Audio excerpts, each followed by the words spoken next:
ఈరోజు గ్రంథాలయం చైర్మన్ నూతనంగా ఎన్నుకోబడ్డ చైర్మన్ గారు టీచరు హెచ్ఎంగా రిటైర్డ్ అయ్యి నిజంగా స్కూల్ గురించి, విద్యార్థుల గురించి, గ్రంథాలయాల గురించి, పుస్తకం గురించి, అన్నిటి గురించి అవగాహన ఉన్న ఒక మంచి వ్యక్తి, మంచి పేరున్న వ్యక్తి. మరి ఈయన సర్వీస్ తీసుకోవాలనే ఉద్దేశంతో ఎమ్మెల్యే గారితో మాట్లాడినప్పుడు ఇక అంతకు మించింది ఏముంటుందన్నా, మనం పిల్లలకు న్యాయం చేయాలి, విద్యకు న్యాయం చేయాలి, గ్రంథాలయాలకు న్యాయం చేయాలి అనే ఒక వర్డ్ చెప్పడం జరిగింది. దాంతోనే ప్రోత్సహించి ఆయనకి గ్రంథాలయం కమిటీ చైర్మన్గా ఎన్నుకోవడం జరిగింది. అదేవిధంగా ఈరోజు కాంపిటీషన్ విద్య అయిపోయింది. మరి విద్యల కాంపిటీషన్, దానికి కావాల్సిన మెటీరియల్, దానికి ఒక స్పెషల్ రూమ్ అలాట్ చేసి మరి అలాంటి కాంపిటీషన్ విద్యకు చదువుకుంటున్న పిల్లలకు మనము న్యాయం చేయాలంటే దానికి కావాల్సిన మెటీరియల్ తెప్పియాలి ఖచ్చితంగా. మరి మదన్మోహన్ రెడ్డి గారికి ఈ అవగాహన ఉంది కాబట్టి పిల్లలకు ఎగ్జామ్స్ ఎప్పుడు ఉన్నాయి, ఏమేమి చేయాలి, ఎలా చేయాలి అనే ఆలోచన ఆయనకు ఉంది కాబట్టి ఖచ్చితంగా ఆయనకు నేను సజెషన్ ఇవ్వాల్సినంత అవసరం లేదు. ఎందుకంటే ఆయనే మా గురువు, ఆయనకు నేను చెప్పాల్సిన అవసరం లేదు. ఆ విధంగా చేస్తాడనే ఈ గ్రంథాలయం ఆయనకు అప్పచెప్పడం జరిగింది. ఖచ్చితంగా ఆయన ఉన్న దీనికైతే న్యాయం జరుగుతుందని ఆశిస్తూ వచ్చిన మంత్రివర్యులకు, ఎమ్మెల్సీ గారికి, ఇక్కడ వచ్చిన ప్రతి ఒక్కరికి పేరు పేరున హృదయపూర్వకంగా ధన్యవాదాలు తెలుపుతాను. ఏదైతే ఈరోజు గ్రంథాలయం గురించి గ్రంథాలయం కార్యక్రమం జరుపుకుంటున్నామో, రంగారెడ్డి జిల్లాలో గ్రేడ్ 1 అనేది మన షాద్నగర్లో ఉంది, ఇబ్రాహీంపట్నంలో ఉంది. గ్రేడ్ 1కు మదన్మోహన్ రెడ్డి గారు ముందుగా ప్రమాణ స్వీకారం చేయడం చాలా సంతోషకరమైన విషయం. వారికి, వారి యొక్క డైరెక్టర్లకు, వైస్ చైర్మన్కి అందరికీ నా యొక్క అభినందనలు. ఏదైతే చెప్తున్నారో లైబ్రరీ ఈరోజు ఖచ్చితంగా అన్నకు మాటిస్తున్నాను, ఈ గ్రేడ్ 1ను ఖచ్చితంగా డిజిటల్ లైబ్రరీగా మారుస్తానని ఈ సభాముఖంగా మంత్రి గారి ముందు నేను మాటిస్తున్నాను. ఖచ్చితంగా దీన్ని డిజిటల్ లైబ్రరీ చేస్తున్నాను. ఇక్కడ ఉన్న పెద్ద మనుషులకు అందరికీ చెప్తున్నాం, ఎగ్జామ్స్ ఉన్న టైంలో పిల్లలకు ఛాన్స్ ఇవ్వండి లైబ్రరీలో, మీరు కూడా వాళ్ళకి సహకరించండి ఖచ్చితంగా. ఎందుకంటే ఇంట్లలో సదుపాయాలు లేకుంటే ఊర్లలోకి వెళ్ళి వచ్చి ఇక్కడ చదువుకోవాలని చూస్తుంటారు. ఎందుకంటే ఇక్కడ ఏ అవసరాలు ఉన్నా, ఫర్నిచర్ కానీ, బుక్స్ కానీ, కంప్యూటర్స్ కానీ ఏది ఉన్నా నేను ప్రొవైడ్ చేస్తానని సభాముఖంగా ఎమ్మెల్యే గారికి మాటిస్తున్నాను. మీకు ఏది కావాలన్నా లైబ్రరీ గురించి మా లైబ్రరీ చెప్పండి, నాకు ఇంటిమేషన్ ఇస్తాడు. మదన్మోహన్ రెడ్డి గారు కొత్తనే చైర్మన్ అయ్యారు, ఆయన దృష్టికి తీసుకురండి, ఖచ్చితంగా చేస్తానని సభాముఖంగా తెలియజేసుకుంటూ ధన్యవాదాలు. రాజశేఖర రెడ్డి గారు ఉన్నప్పుడు, శంకర్రావు గారు మంత్రిగా ఉన్నప్పుడు సర్వర్ భాషను చైర్మన్ గా చేస్తే అంచెలంచెలుగా ఈ గ్రేడ్ 1 గ్రంథాలయం రావడానికి కూడా అప్పుడు ఎన్నో యాక్టివిటీస్ చేసి రాష్ట్రంలోనే ఒక మంచి గ్రంథాలయం అనిపించడం జరిగింది. తర్వాత టిఆర్ఎస్ ప్రభుత్వం వచ్చినాక కూడా ఒక భవనం కూడా కట్టించడం జరిగింది. మరి ఈ యొక్క గ్రంథాలయం మనందరూ తెలుసు, ఇది ఒక గ్రంథాలయం అంటే ఒక మంచి జీవితాన్ని నెలకొల్పి జీవితాన్ని మనం మలుచుకోవడానికి, మంచి మార్గంలో మలుచుకోవడానికి ఈ యొక్క భాండాగారం, విజ్ఞాన భాండాగారం అనొచ్చు మన గ్రంథాలయాల్ని. గతంలో మనం చూసుకుంటే ఇవాళ ఇంత అన్ని సౌకర్యాలు ఇవాళ పాఠశాలల, యూనివర్సిటీలలో, కాలేజీలలో లేకుండా ఉండేది. ఎవరైనా పేద విద్యార్థులు చదువుకోవాలంటే గ్రంథాలయాలకు పోయి చదువుకొని వారికి అవసరమైన పుస్తకాలను చదువుకొని ఉద్యోగాలు కానీ, తెలివితేటలు కానీ సంపాదించుకునేవాళ్ళు. నేను నూతన ఇలా గ్రంథాలయ శాఖ ప్రమాణ స్వీకారం చేసిన ప్రతి ఒక్కరికి చెప్తున్నా, బాధ్యత తీసుకోవడం, పదవి తీసుకోవడం ముఖ్యం కాదు.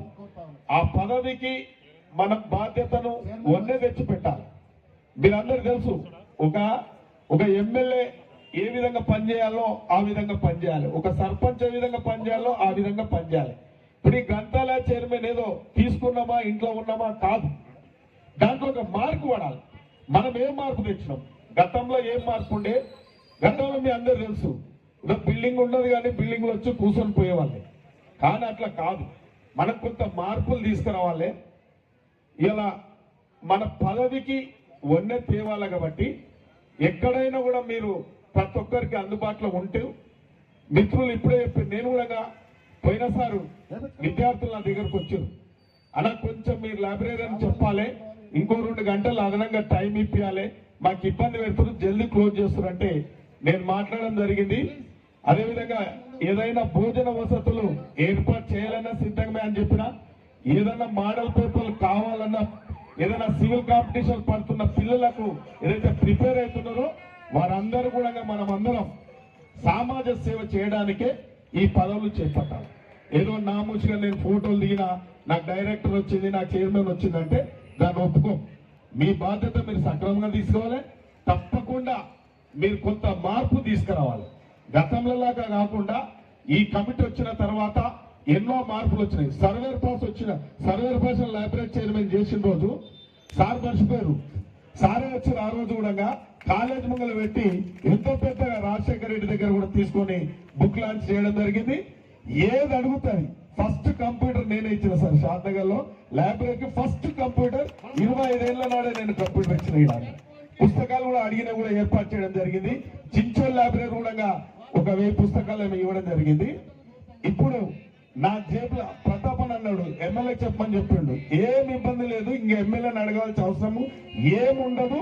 మా మిత్రులే అసలు వాస్తవానికి వారు చాలా కష్టపడి కాంగ్రెస్ పార్టీలో నిజంగా రాష్ట్ర ముఖ్యమంత్రికి వాస్తవానికి చేదోడు వాదోడుగా ఉంటూ ఎన్ని కష్టాలైనా ఎన్ని నష్టాలైనా భరించి కష్టం తగ్గ కూలి దొరకలేదు అనేది నా ఆవేదన. అయినా ఇప్పుడు ఆ జిల్లా పరిషత్ గ్రంథాలయ చైర్మన్ ఇచ్చారు కాబట్టి వారి పరిధిలో ఏమున్నా కూడా షాద్నగర్కు అన్ని గ్రంథాలయాలకు ఇప్పుడు గ్రంథాలయాలు లేని చోట గ్రంథాలయాల భవనం ఇస్తాడు. వారు తప్పకుండా ఈ డిజిటల్ గ్రంథాలయంగా తీర్చిదిద్దుతాడు. పూర్తి నమ్మకం ఉంది కాబట్టి వారికి ఒకటే విజ్ఞప్తి. మీ అందరు తెలుసు చైర్మన్ గారు, ఈ ప్రాంతంలో మేము ఎప్పుడు కానీ పేదలకు అందుబాటులో ఉంటూ ప్రజలకు ఏదైనా సౌకర్యాలు లోపిస్తా ఉంటే ఎప్పటికప్పుడు నిత్యం ఇలా ప్రజలకు కావాల్సిన సహకారాల గురించి నేను పనిచేస్తా ఉంటా. కాబట్టి మీ పరిధిలో ఉన్నాయి మేము అడగకుండా మాకు కొద్దిగా అవగాహన లేకపోయినా మీరు ఏమేం చేయగలిగితే అవి చేస్తారని చెప్పి ఈ ప్రాంత ప్రజల తరఫున ఈ యొక్క నూతనంగా ఏర్పాటు చేసుకున్న కొత్త కమిటీ తరఫున వారు కూడా తెలియని ఉంటే కూడా మీ దగ్గరకు వస్తారు, అన్ని మాట్లాడతారు. కాబట్టి తప్పకుండా మీరు చేయగలిగిన అన్ని చేస్తారని ఆశిస్తూ మరి ఈ కార్యక్రమానికి విచ్చేసినటువంటి రాష్ట్ర మంత్రివర్యులకు అదేవిధంగా కోదండరామ్ సార్ గారికి వారిద్దరు సంతోషం అని చెప్పి పిలవడం జరిగింది. వారు వచ్చినందుకు మరొకసారి వారికి ధన్యవాదాలు, శుభాకాంక్షలు తెలియజేస్తా ఉన్నాం. నూతనంగా ఎంపికైన చైర్మన్ కు వారి యొక్క మొత్తం కమిటీకి శుభాకాంక్షలు తెలియజేస్తా ఉన్నాం. అంటే ఒక గుర్తింపు తెచ్చుకోవడానికి మంచి అవకాశం. లైబ్రరీ అనే పాత్ర చాలా గొప్పది, చాలా ముఖ్యమైనది. ఎందుకంటే ఈరోజు సమాజంలో ఎన్నో అవలక్షణాలు చూస్తూ ఉన్నాం, ఎన్నో దుర్మార్గాలు చూస్తూ ఉన్నాం. పేపర్లలో టీవీల్లో చదవడానికి వీలు కానటువంటి, చూడడానికి వీలైనటువంటి సంఘటనలు చూస్తూ ఉన్నాం. అంటే దీనికి కారణం ప్రధానంగా చదువు లేని కారణంగానే. చదువు అర్థం అంటే ఏబీసీలు నేర్చుకోవడము, కేజీ టు పీజీ, ఉద్యోగాలు, కాంపిటీషన్ మార్కులే కాదు. చదువు అంటే సంస్కారాన్ని నేర్పేది విద్య. అంటే తనని తాను సంస్కరించడం, సమాజాన్ని నేర్పించేదే విద్య యొక్క అర్థం పరమార్థం. అది అలా గాలికి పోయింది. అంటే మళ్ళీ అంటే మన సంస్కృతి సాంప్రదాయాలు అనేది నిర్వీర్యమైన పూర్తిగా కలుషితమైన పరిస్థితి వచ్చింది. అందుకనే మళ్ళీ మన సంస్కృతి నిలబెట్టుకోవాలంటే ఇటువంటి గ్రంథాలయ పాత్ర ప్రధానంగా పోషించాల్సిన అవసరం ఉంది. ఈ రోజున వాట్సాప్లు, రకరకాల టీవీలు, రకరకాల సోషల్ మీడియా ఉన్నాయి. అంటే అవసరం లేని చూస్తూ ఉంటాం, అవసరం మాట్లాడుతూ ఉంటాం. అందుకే గ్రంథాలయ పాత్ర చాలా ప్రముఖమైంది. ఈ రోజున ఈ గ్రంథాలయం షాద్నగర్లే కాకుండా షాద్నగర్తో పాటుగా దీన్ని బలోపేతం చేయడంతో పాటుగా ప్రతి గ్రామంలో కూడా గ్రంథాలయ వ్యవస్థను మళ్ళీ పునరుద్ధరించాల్సిన అవసరం ఉంది. దానికి మొట్టమొదటగా కంకణం కూడాల్సింది ప్రజాప్రతినిధి. మనకున్నటువంటి నిధులలో కనీసం సరే 3 కోట్ల నిధులు ఉంటే 10% అంటే 30 లక్షలు. అంటే ప్రతి సంవత్సరం కనీసం 5% 10% నిధులు గ్రంథాలయకు, గ్రామీణ గ్రంథాలయకు కూడా మనం కేటాయించే కార్యక్రమం చేయాలి. చెప్పడమే కాకుండా నాకు 10 కోట్ల రూపాయల నిధులు వస్తే నేను 80% విద్యకు, వైద్యానికే నేను కేటాయించే కార్యక్రమం చేయడం జరిగింది. మా నాయకులు, కార్యకర్తలు శ్రీశ్వరుడు సైకిల్ ఉంటే పక్కకు పెట్టి ఫస్ట్ వీటికి ప్రధాన పాత్ర ఇవ్వడం జరిగింది. అట్లాగే ఈ గ్రంథాలయాల్లో ఒకటి మంచి ఇంప్లిమెంట్ డిజిటలైజ్ చేసే కార్యక్రమం చేస్తాము, సంతోషం, మీరు అభినందిస్తాను. అట్ ది సేమ్ టైం ఈ గ్రంథాలయాల్లో గొప్పవాళ్ళ చరిత్ర పుస్తకాలు తెచ్చి పెట్టాల్సిన అవసరం ఉంది. ఎవరైనా గొప్పవాళ్ళు కావాలంటే, సమాజం చేత గుర్తించబడే స్థాయికి ఎదగాలంటే గొప్పవాళ్ళ పుస్తకాలు చదవాలి. ఇలా ప్రపంచ చరిత్ర కావచ్చు, దేశ చరిత్ర చూసినా ఏది సాధించాలన్నా ఖచ్చితంగా పట్టుదల కావాలి, ఆ సాహసం, ఆ ధైర్యం. జీవితంలో ఎన్ని ఒడిదుడుకులు వచ్చినా కూడా నిరాశ, నిస్పృహకు లోను కాకుండా ధైర్యంగా ముందుకెళ్ళాలంటే అటువంటి ధైర్య సాహసాలు నేర్పేటువంటి చరిత్రలో చాలామంది గొప్పవాళ్ళు ఉన్నారు. ఆనాడు స్వాతంత్రోద్యమంలో ఇంగ్లీష్ వాళ్ళ బుల్లెట్ తుపాకీ తూటాలకు ఎదలు వచ్చి ఆనాడు కాల్చమని సందర్భాలు. సరే, ఈ మధ్య కాలం చూస్తే తెలంగాణ ఉద్యమంలోనే మొదటి ఉద్యమంలో 69 తెలంగాణ ఉద్యమంలో మొదటి దశలో ఆనాడు తుపాకీ తూటాలకు బలేదు. మలిదశ ఉద్యమంలో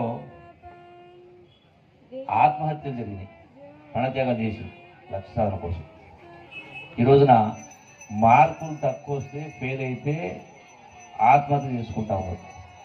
ప్రేమించిన అమ్మాయి పెళ్లి చేసుకోవాలని ఆత్మహత్య చేసుకుంటా ఉన్నారు. ఆస్తుల కోసం రకరకాల కన్న తల్లిదండ్రులనే బలిసకారం చేస్తున్నాం. అంటే ఇవన్నీ కూడా రూపుమాపాలంటే ఆ యొక్క కలుషితమైన వాతావరణాన్ని మళ్ళీ మన సంస్కృతిని, సాంప్రదాయాన్ని మనం పెంపొందించాలంటే ఈ చదువు అనేది ప్రధానం. కాబట్టి ఖచ్చితంగా ఈ యొక్క గ్రంథాలను బలోపేతం చేసే కార్యక్రమం చేయాలి. ఎంతైనా ఈ యొక్క గ్రంథాలయాలను బలోపేతం చేస్తే ఖచ్చితంగా కొంత మార్పు అనేది వస్తుంది. కాబట్టి ఆ దిశగా ఆలోచన చేయాలని మనం చేసుకుంటూ, అట్లాగే సందర్భం వచ్చింది కాబట్టి మరి నాకు కల్చరల్ శాఖ కూడా ఉంది, మిగతా శాఖతో పాటుగా కల్చరల్ శాఖ ఉంది, టూరిజం శాఖ ఉంది. కాబట్టి మిగతా శాఖలతో పాటుగా అంటే కల్చర్ అంటే సంస్కృతి అంటే జీవన విధానం. ఈ జీవన విధానం అనేది ధ్వంసమైంది. అన్ని వర్గాల ప్రజలకు, అన్ని వృత్తులకు, అన్ని వయసుల వాళ్లకు, అన్ని కులాల వాళ్లకు, అన్ని మతాలకు వర్తించేది. అందుకనే ఈ ధ్వంసమైన జీవన విధానం అంటే మన యొక్క ఆలోచనలు మారాలి, అలవాట్లు మారాలి. ఇలా చాలా మంది ఎక్కడ చూసినా ఇలా ప్రభుత్వాలు ఇన్ని రకాల సంక్షేమ కార్యక్రమాలు ఇస్తా ఉన్నాయి. అంటే రుణమాఫీ అని, రైతు భరోసాలని, పెన్షన్లని, ఇండ్లని, రకరకాల. అట్లాగే ప్రజలు కూడా పాపం తాత ముత్తాత నుంచి కష్టపడతా ఉన్నారు, తరతల నుంచి కష్టపడతా ఉన్నారు, కష్టం చేస్తూ ఉన్నారు, సేద్యం చేస్తారు, రకరకాలు చేస్తాం. అయినా కూడా 190% మంది అప్పుల్లో ఉన్నారు. నిజమా పద్ధమా? కరెక్టా కాదా? ఇక్కడ కనుక నేను చేయొద్దని అడిగితే అప్పులున్నోడు చేయొద్దనంటే ఎంత అంటే వేరుకున్న అప్పులు లేవనట్టు.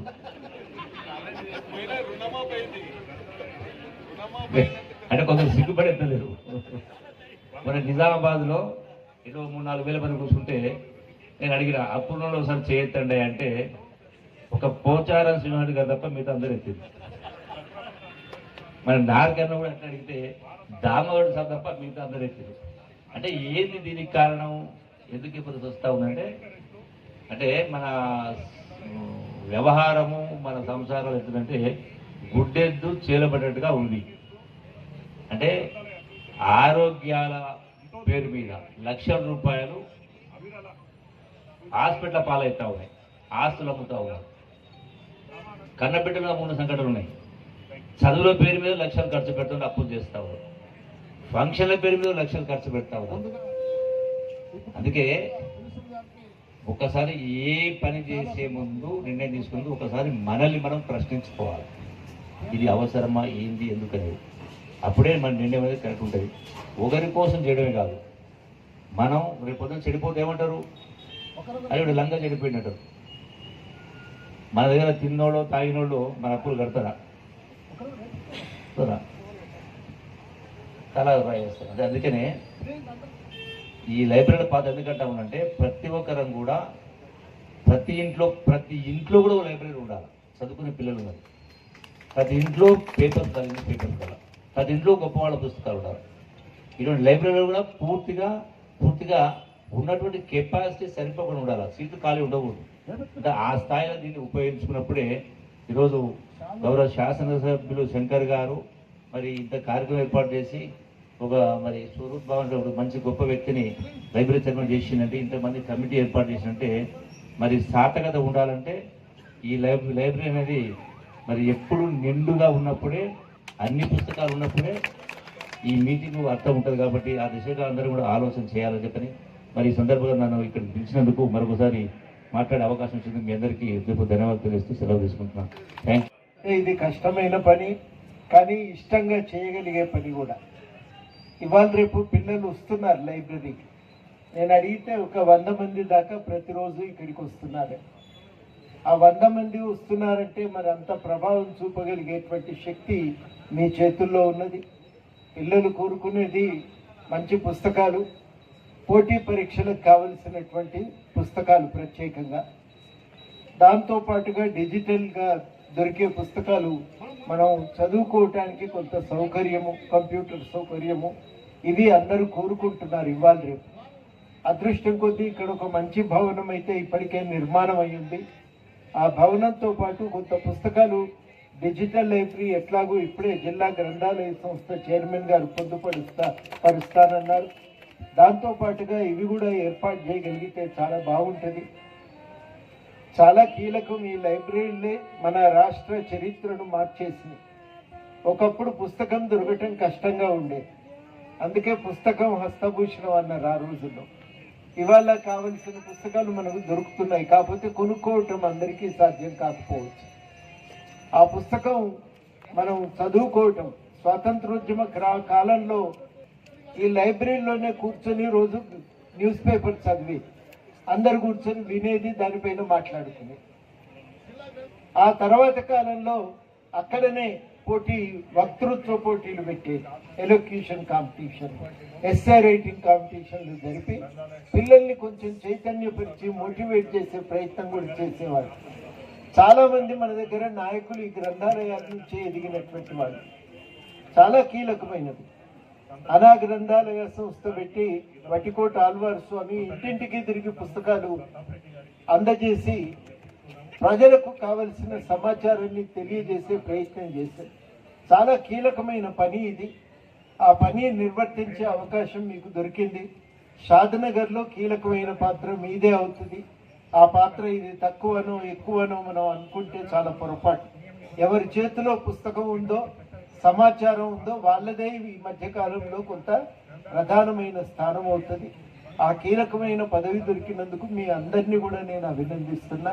మీ అందరికీ శుభాకాంక్షలు తెలియజేస్తున్నా. ఒక్క మాట చెప్పి నేను ముగిస్తా. మదన్ మోహన్ రెడ్డి గారికి కూడా కొంత లెక్చరర్గా పనిచేసిండు కదా సార్ మీరు. సార్ కూడా ఈ సంబంధం ఉన్నటువంటి వారు రావటము పిల్లలకు కూడా కొంత ఉపయోగకరంగా ఉంటాయి. నాదొక సూచన ఏంటంటే, వర్తమాన అంశాల మీద పిల్లలకి 15 రోజులకు ఒక లెక్చర్ మీరు ఏర్పాటు చేయగలిగితే ఇంకా చాలా బాగుంటుంది. ఆ పిల్లలకు కూడా ఉపయోగంగా ఉంటుంది. అట్లాంటిది మిగతా పౌరులకు కూడా, జిల్లాలో ఉన్న నగరంలో ఈ షాద్నగర్ ఊళ్ళో ఉన్నటువంటి పౌరులకు కూడా అది ఉపయోగకరంగా ఉంటుంది. అట్లాంటి లెక్చర్స్ ఏర్పాటు చేయగలిగితే, ప్రత్యేకించి రాజ్యాంగం ఏర్పడి 75 ఏళ్ళు అవుతున్నటువంటి సందర్భంలో దాంతోనే మీరు ఒక ఉపన్యాసాలని మొదలు పెడితే ఇంకా అద్భుతంగా ఉంటుందని చెప్పి నేను భావిస్తూ, మరి తప్పనిసరిగా మీ హయాంలో లైబ్రరీ మరింత అభివృద్ధి చెందుతుందని నేను భావిస్తూ ఉన్నా. వచ్చిన పెద్దలు కూడా చక్కటి సందేశాలు ఇచ్చారు. వాటన్నింటినీ దృష్టిలో పెట్టుకొని లైబ్రరీ అభివృద్ధికి దోహదపడితే చాలా బాగుంటుంది.